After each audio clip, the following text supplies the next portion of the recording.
твоето мнение по въпроса за трафика на хора? Трафика на хора е много важно нещо. Това в цял свят е наболяла тема. Абсолютно навсякъде се случва да изчезват хора, най-вече млади момичета, които се изнасят за трафик по чужбина, да проституират и за абсолютно всякакви неща. Не се чувствам заплашен, че ще може да се случи на мене, но е много важно, защото това се случва почти навсякъде и по всяко време. И никой не може да предвиди какво ще му се случи, дали могат още днес да окранат или утре. Никой не може да знае какво се случва с близките му в този момент, особено когато някой ти е в чужбина. И затова тази тема е проблем, който силно няма да се намери решение въобще, защото винаги ще има хора, които да правят лошо и да не мислят за човешките права и за това, което може да се случи на този човек психически и физическо състояние. Това нещо се провежда за втори път в България. Смяташ ли, че се говори достатъчно по тази тема?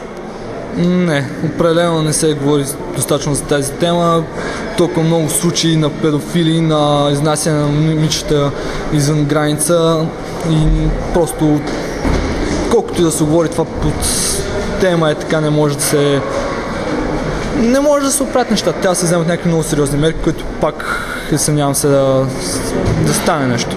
Какви са тези мерки? От полицията, специална организация, която да следи трафика на хора, а не нашата полиция му дадеш 10 лева и да си тръгнеш по живо по здраво. Как според тебе може да се предотврати това нещо? Ние можем ли да направим нещо по въпроса?